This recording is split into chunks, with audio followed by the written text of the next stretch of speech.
Now let's go to Miami and Philadelphia, another interesting game that I think I have an opinion on, but I will change it on a dime if Sharpie makes a good argument against it. Miami and Philadelphia. Philadelphia, of course, is a relatively big favorite here. I'm seeing 155 or so. Last I looked, it might have moved. Luzardo, high volatility recently. Wheeler, I think, is a stud, although his results haven't quite matched up with what his peripherals say they should be.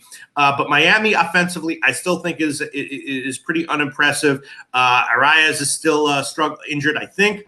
And I'm expecting a pretty good start from Wheeler. Luzardo, not exactly sure what to expect from him, but kind of high volatility. I think he might struggle. And I would be leaning here Philly, even at the high line.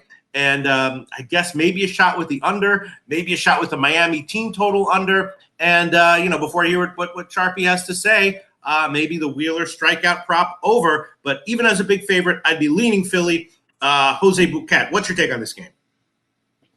Yeah, I think this is my favorite bet of the day, shockingly enough. I like the Marlins here. I like Marlins first 5. Yeah, I honestly, if I had a bigger ball sack on me and Perez and Sandy were just even a little healthy, I would have picked the Marlins to win this series, to be honest. I think there's going to be a whole heap of pressure on the Phillies here at home. And the first sign of weakness from the Phillies, I think there will be a little anxiety that goes through the crowd here. And Jesus Luzardo is very, very good.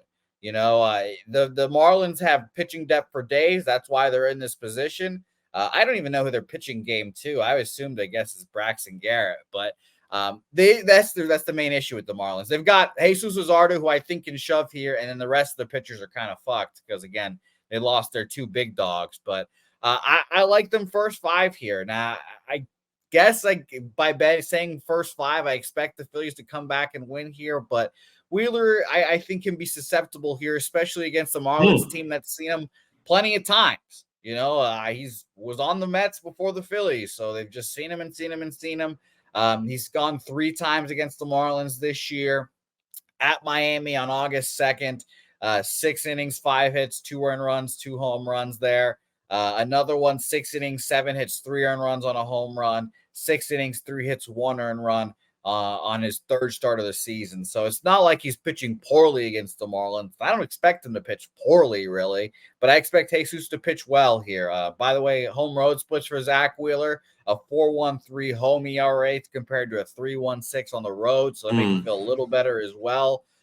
So I think I'm actually going to double up here, Pete, and try to play God, as our friend Jimmy would say. So I'm going to move on first 5 under 4, which I have to check the price. I wrote the price for last night. I guess last night it was minus 115. So we'll see where it is now. And Miami first 5 money line at plus 135 here. Thinking a low scoring. Hopefully the Marlins scratch across a run here and Jesus can do his thing. Pitched in big games before in the WBC. I'll count that as a big game, even though he pitched against a shitty opponent. And shockingly enough, the Marlins have some guys that have some pretty good numbers off Wheeler. Like, of all people, Josh Bell, 278 batting average, 3 home runs against him. Pretty shocking there.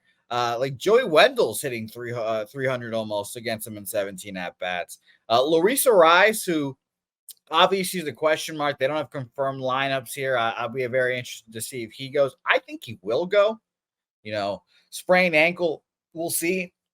But I think he goes.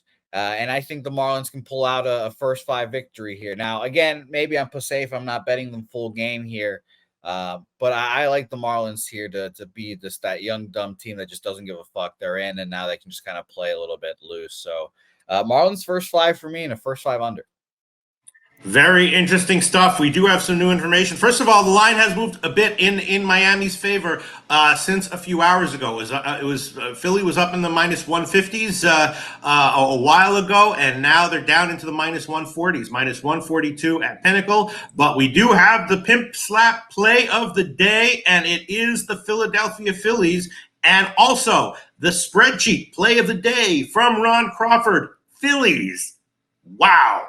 Spreadsheet play of the day and pimp slap play of the day, both on the Phillies. 10-cent line move recently, towards the Marlins. Jose Bouquet liking the Marlins, expecting Luzardo to be good and maybe Wheeler to be a little vulnerable. I was thinking that that Wheeler might step up here. He's kind of a power pitcher, which gives Miami problems. I was also leaning under myself. That was a bet that I'm probably going to pull the trigger on unless I get talked off of it by Sharpie. Sharpie, Phillies Marlins, Luzardo Wheeler. What do you think?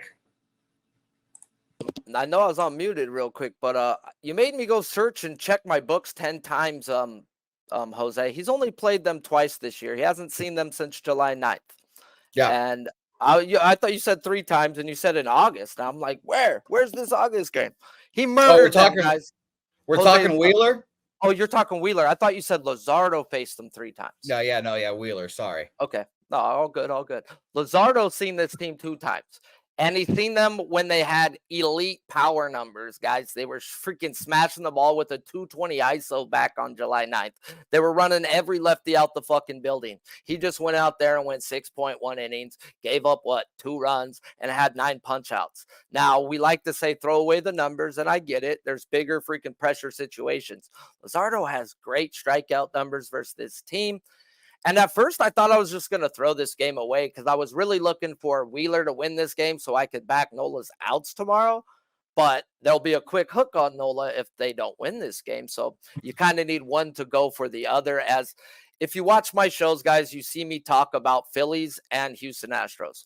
They soak their infield more than anybody else, guys. And what that does, it allows ground balls. So when you get a ground ball pitcher, you get easy double plays. You get 107 miles per hour off the bat, slow down to 99. And they tend to get out of trouble more often than not in those situations. Wheeler and Luzardo are both 3% under the league average of ground ball rate, guys. So I don't want to fuck around and find out in that Philly ballpark. When we look at his 2 starts, he gave up 3 runs in Philly. His best start was at home. And I get it. That's a pitcher's ballpark. It's a dream to pitch in, guys. So over the last month, these Phillies teams are striking out at a 30% clip to lefties, and they're crushing lefties. Luzardo's already seen this team when they're crushing them, went out there and shoved. So I've got to expect a quality start. Now, if he gets hit early is the fucking problem. When does those couple runs come? Because I've never seen this coach. I've learned not to trust this coach. He's done nothing but lie, everything out of his mouth that I've been able to bet. I've learned to not trust. Hey, you gotta fucking learn, bro. When you say, hey, there's no limits on my guy, and they pull him in 4 innings, you fucking say, fuck you, I'll never trust you again. So, I mean, I just don't trust the Marlins coach. We get into talking about, coaching at the end of the day. I'm not a big Phillies coach either, but at the end of the day, I think they have the better bullpen. I think that Miami's bullpen's been taxed. They've been using every which piece just to try to win a game, and they haven't been.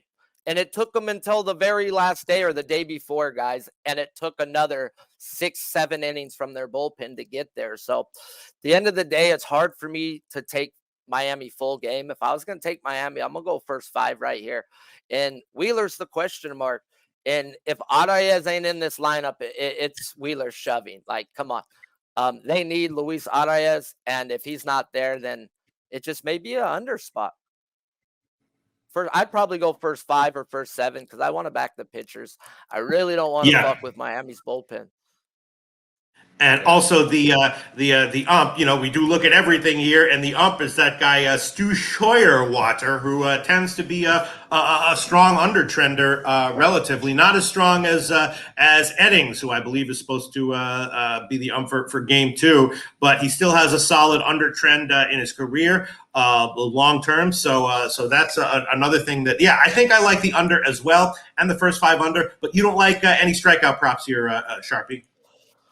If I was, it'd be Luzardo. I'll run more lineups and look at it a little more, but I mean, man, it says to take Luzardo over. It does say that. They're striking out at a crazy clip. His past history versus them is great when it comes to striking them out. I would have to go Luzardo over if I bet anyone's in that one.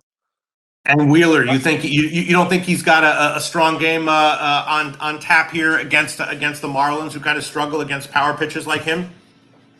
the strong game is there, just are the strikeouts there. And when Arias is in the lineup, they tend to take after him. Josh Bell already has those type of numbers. So when you have a lot of guys who don't whiff, who make contact when they chase, they put the ball in play a lot, you can go 6-7 innings, but he's not a ground ball pitcher. So if they're making contact, what the fuck is happening here? And I like to back Phillies pitchers at home. I talked about it since 5-6 years ago. I learned from Oral Hershiser about the candy cane. Make fun of me all you want. It's made me so much money, guys. And what color's the baseball, Pete? White. With red seams, right? Yep. Okay, what color's the Phillies home jerseys? Green. Red. I don't remember. I haven't seen it in a while. It's white. It's white with red stripes. So to pick up the spin of the baseball is a lot harder, is what I'm getting at. And I picked it up from Oral Hershiser. You're looking for a circle that spins that tells you a breaking ball is a professional hitter. It's a lot harder to pick up when the baseball's red and white and your jersey's red and white. So it does favor these pitchers when they wear their uniforms at home. So that's just something to take in on K-props I've learned. What a breakdown from Sharpie. Oral Leonard Hershiser III is his full name, actually. I don't know if you're aware of that. I'll tell you what, it might lose, but that's where I was leaning anyway, and I'm going to a bet size appropriately, of course. I'm going to take Miami Philly first 5 under, 4 minus 114 current line at Pinnacle officially, and I'm going to go for the full game as well. Full game under 7.5 minus 112, of course, bet sizing appropriately, but I'm going to do both of those. And as far as the side is concerned, we've got the pimp slap play of the day and the spreadsheet play of the day on one side. On the other side, Jose Bouquet. What to do? What to do? No, I'm not going to make official play there, but I think we all know which way I would be leaning here. Or do we? No. Wait, on the other side, we have Jose Bouquet and recent market movement. A clear 10-cent recent move in favor of Miami. Was that a head fake? Possibly, but we'll see. Let's glance at the comments section and see what people have to say here. Let's see. Yeah, there you go. The real American likes the Burns outs over prop. Man, Sharpie, thanks for that. I'm going to tail that. That seems like a very, very strong bet. I'm going to tail the hell out of that. Let's see. Comments coming in. By the way, Jesus Luzardo in his 2 starts against the Phillies this year did not give up a run in the first 5 innings of his starts. So that's makes me feel nice about that. Ooh, I like that. Sneaky. Yeah. Very nice. And I would also be leaning probably even more.